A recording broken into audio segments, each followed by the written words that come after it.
How deep does blood truly run when the one that you love the most won't even let you make decisions for yourself? Where is this season of BMF headed, and how will it affect Terry and Meech's relationship if one of them doesn't feel respected as a leader? Maybe what they're leaning into this season is the fact that, what's going on everyone, Just Be here, and I'm breaking down the season 3 premiere of BMF titled Detroit versus Everyone. I know you guys probably weren't expecting, it's like, hey, does he do power stuff? Like, what's this? I actually enjoy BMF as well. I know some people don't, some people do, and so but we're diving into the biggest and juiciest parts of this premiere right now.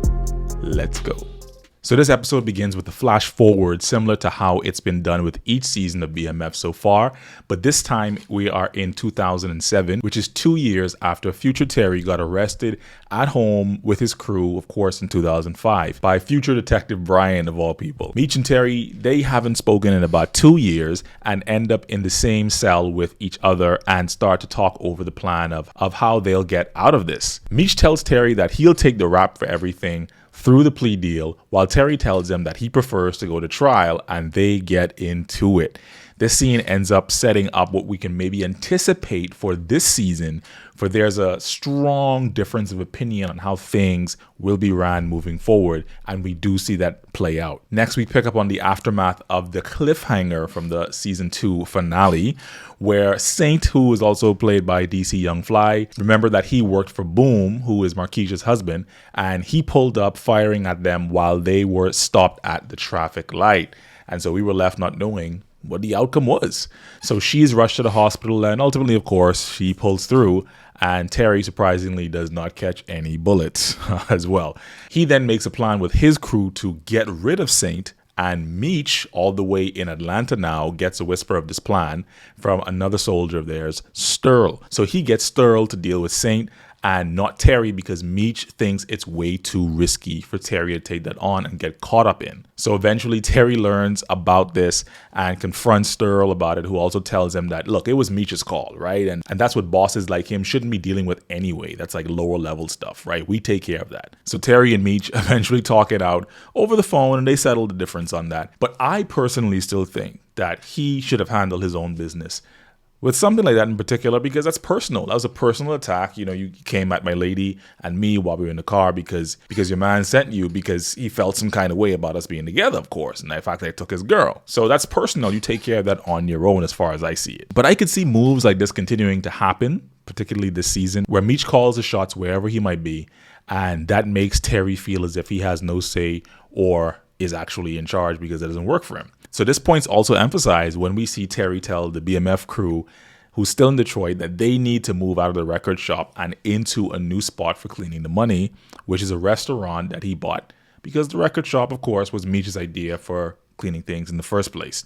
And now Terry is all about wanting to be his own man and prove himself as a leader, separate and apart from Meech. But let me know in the comment section, how do you guys see this playing out? Do you think it's going to be this back and forth, tug of war between them as they're kind of leading in with the future Terry and future Meech? Is that setting up the rest of the season in terms of what to expect and that dynamic between them? I don't know. Let me know what you think about it inside the comments. And last season, remember, Meech, he left Detroit to take care of things in Atlanta, basically to expand BMF with the product that they got from the Colombian Connect. So Goldie, aka Monique, sets him up with someone who can help him partner with locals to move the product. And so she sets him up with Greenie, aka Neo, and Greenie shows him who is who in Atlanta at one of the clubs, where he meets up with Duffy, who is also one of Sterl's boys, and Stax, who is played by 2 Chainz. So look, this whole show is just literally a cameo palooza for, rappers, man. Like, I swear. Now, Stax, he isn't feeling Meech too much, because Ty was like a nephew to him, is something that he says, and his niece was Ty's girlfriend, Deanna, aka another artist, Young Miami, and he doesn't feel like Meech has enough credibility to work with him. So he and the others decline, and they bounce until Meech comes through with the product at a discounted rate, because Duffy told him that if he did that, Stax would take the bait, and that's what he did. And so they end up working with him. But you can still see Stax is a little, he's kind of standoffish, and he's not too sure what he's going to move for right now, just to see how it's going to play out. But I don't know if he's fully on board as yet, but they do need some work because Ty was the main plug for them. And so let's see how that plays out. What do you guys think about Stacks? Do you think he's going to be a problem this season? You think he's really truly going to work out with BMF or nah? What do you think? Let me know inside the comment section. Hold on real quickly. You guys want to see something crazy? Over 99% of you guys that watch my content are not subscribed.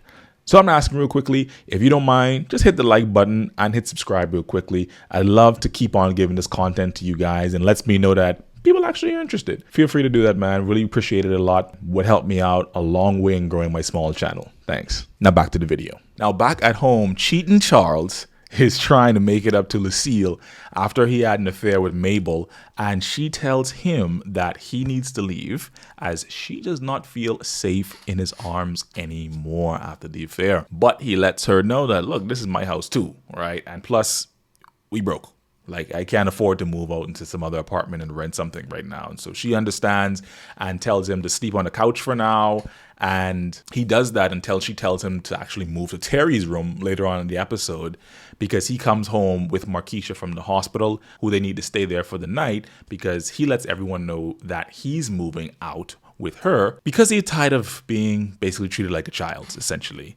And what they don't know is that he actually bought a house for he, Markeisha, and their kids. And so we'll see how that's going to play out. What do you guys think? Do you think that Markeisha's going to start to influence Terry negatively in some kind of way? And I feel like it hasn't been like that so far, but who knows what they could be kind of leaning into, right? Let me know what you think about it inside the comments. And last but not least, Meech runs up on Remy and his crew at the club early on in this episode, and they ended up fighting it out. So Remy and his crew were actually responsible, if you guys remember, for taking out Ty last season. And now we get more of a backstory on them, as they are heralded essentially as the Robin Hood in the Techwood projects, looking out for everyone around them, including the kids, neighbors, etc. And we learn more about how his story and what happened to his brother, him being Remy, that went missing a while back. In this whole new Atlanta atmosphere, there's a lot of factions and other groups that everyone has to worry about, including people like the Red Dogs, who essentially were tasked by the state at that time to clear the streets of dealers whichever way necessary, so to make it look like Atlanta's streets are cleaner and crime-free. We also come across another group called the Miami Killers, and they ended up catching Meech's crew slipping during a drop and runs up on them with choppers, as they were previously warned that they do. They're known for rolling up on you with choppers. So eventually they make it out of there alive, but near the end of the episode, when Meech planned to try and unite everyone at a party, he even gets denied access to the party. And so Remy shows up in the end and dumps Dice's body, R.I.P. Dice, at their feet and gives them a stern warning that if they keep it up, the same is going to happen to them. Well, so obviously they're setting up Remy to be more of a, is he going to be taking Lamar's place this season as that annoying nuisance and that villainous kind of role, antagonistic, that's going to be a problem for Meech and BMF? Who knows? Let's see how it plays out, man. But excellent and solid season premiere. I enjoyed it. I'll keep on doing more drops on these. Let me know what you guys think about this inside the comments. What do you think? There are some things that we know that play it out in real life that may end up playing out a little bit differently on the show this particular season. Feel free to like, comment, subscribe, guys. Until next time, peace.